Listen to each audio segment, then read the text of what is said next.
All right, welcome back to At the Symposium. I have another follow-up video to the last video I did, which was discussing subjective and objective elements of a logical fallacy related to using arguments of relativism. Now, of course, in common fashion, the Shade Tree Intellectual had some comments, so I thought I'd address them. He actually made a good comparison between one of the other logical fallacies that's actually very commonly cited, and that's the personal credulity logical fallacy. Now, his question was whether that logical fallacy, the personal incredulity fallacy, had to do with the subjective-objective fallacy that I was mentioning that had to do with relativism.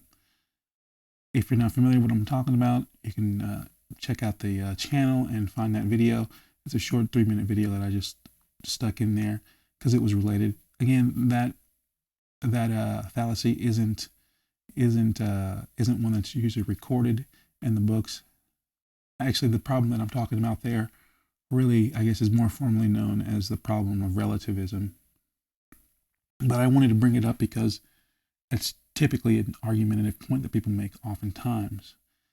Now, again, if you're not familiar with the video, kind of a short rendition of it was that I was talking about how someone might use an argument, one argument saying that someone's perspective is subjective and therefore trying to discount their argument because it's subjective.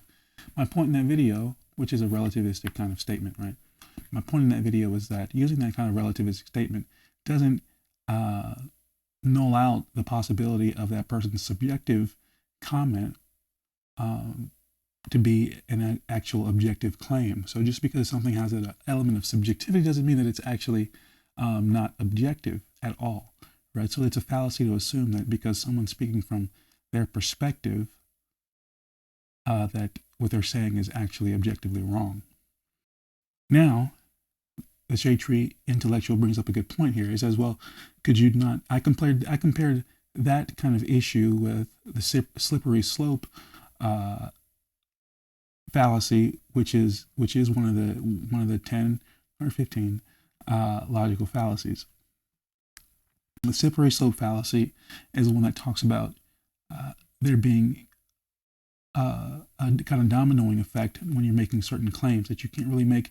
Maybe you're making too generalized a claim, and then as you start to apply logic to it, the logic kind of falls down the slope because it loses its ground if you try to apply it in different directions, or if you try to apply it to other fundamental rules of logic. Okay, so again, that's partially why the subjective objective statement that's really relativistic starts to fall apart easily, because all you have to do is go one step further and say, and challenge someone's idea and say, well, is there an objective element to what they're saying? Well, yeah, there is. Well, then it's not fully subjective. I can't discount it for being subjective if part of it is actually objectively true.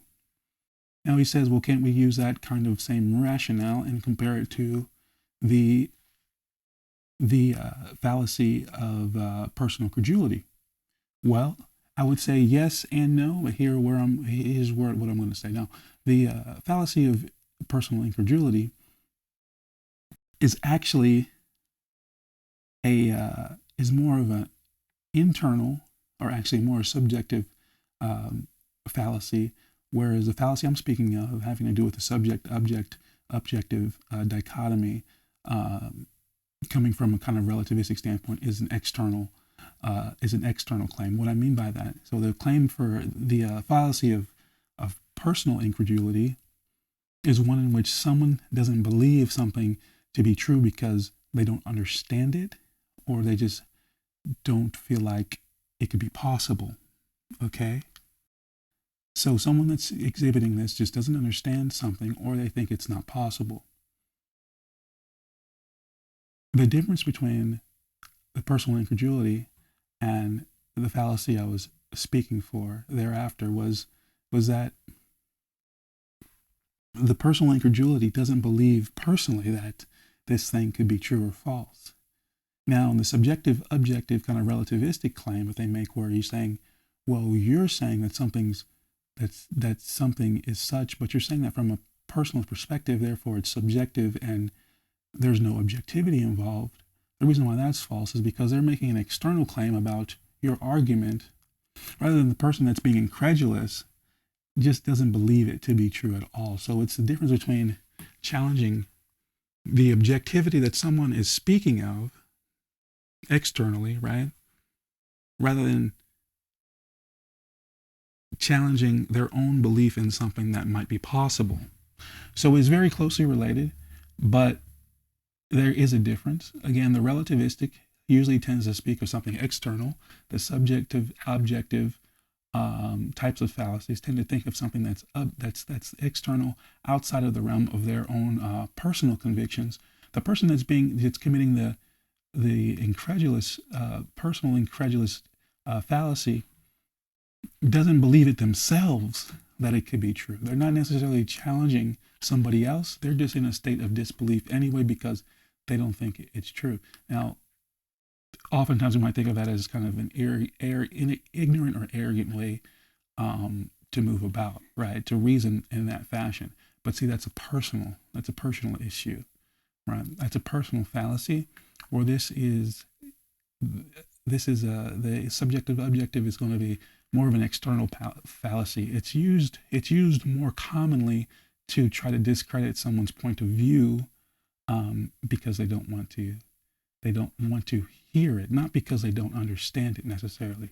Whereas the personal incredulity fallacy is used really because someone doesn't understand something and they don't think it's actually possible. They don't believe that the thing is possible. Again, I hope that helps. Thanks for the question. That was a great way to introduce another logical fallacy and start up a discussion. So I appreciate it. Keep them coming. I'll see you soon.